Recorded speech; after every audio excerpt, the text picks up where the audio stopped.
उसी की बार बार आवृत्ति करने को ही कथा कराते हैं, जो हम भूल जाते हैं।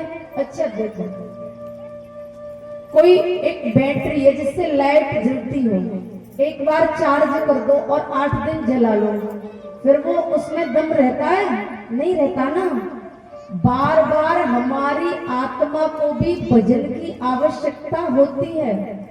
इसीलिए शरीर का पोषण तो अन्न इत्यादि पाके पूरा कर लिया, खूब मोटे ताजी हो गए हैं।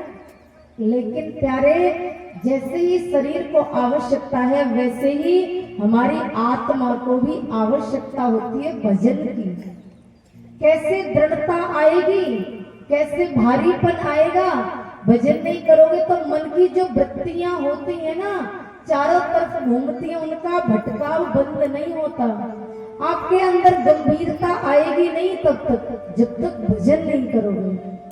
और भजन करने से सब सुलभ होता है, सब सुलभ। और आप करके देखना, ज्यादा नहीं, लगातार 2 महीने करना।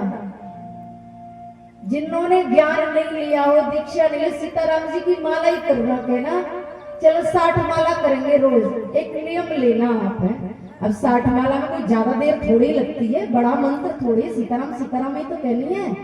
सुमिर भी लगा लो उसमें साथ में। जब एक बार घूमे तो एक इधर को कर दो, है? और पूरे 60 माला करके आप 2 महीने करना, फिर देखना क्या उसका प्रभाव होता है।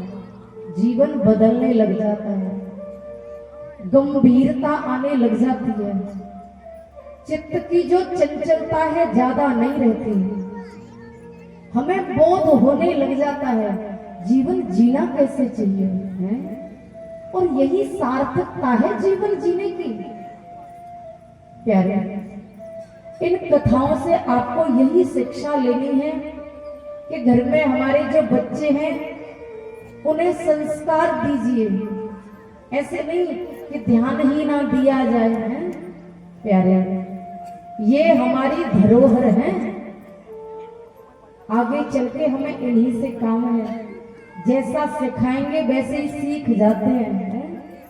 नहीं तो हमें ऐसा लगता है अगर जीवन में कोई भी भाव कथा का ना उतर पाया तो कथा सुनना व्यर्थ रहा और हमारा कहना व्यर्थ रहा।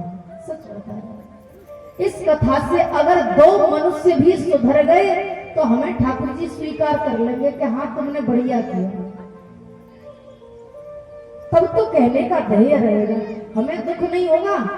7 दिन जब आपने इतनी मेहनत की, इतना धन दिया, शरीर से परिश्रम किया, मन लगा के बैठे, लेकिन जीवन में नहीं उतारा तो हमारा कहना तो व्यर्थ ही रहा। प्यारे हैं, इसीलिए इन कथाओं से हमें शिक्षा ले लेनी चाहिए। जो भी प्रसंग अच्छा लगा, लेकिन प्यारे, जो सज्जन होते हैं, जो अच्छे पुरुष होते हैं, वो सार सार को गहिरहे थोता देह उड़ाए।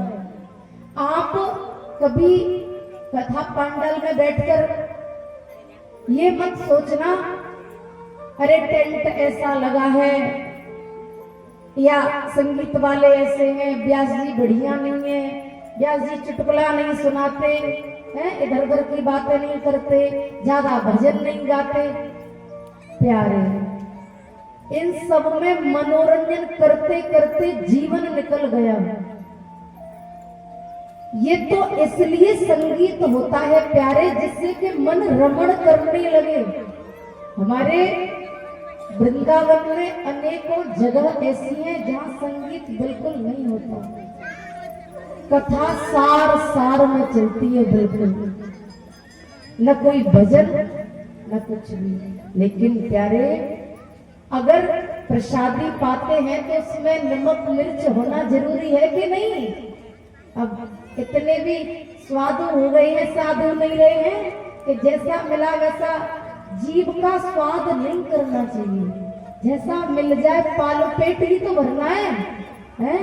अगर जीभ का स्वाद करेंगे तो भजन में मन लगेगा, जिब्या तो और कुछ मांगेगी, फिर कुछ और मांगेगी, जैसे मुझे ये स्वाद दे दो।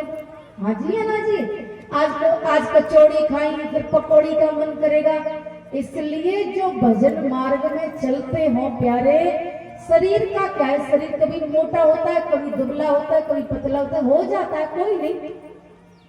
इसलिए शरीर को पोषने के लिए आप जियो मत, जिंदगी कैसे जीनी है वो सोचनी है, जैसा मिल जाए रूखा सूखा।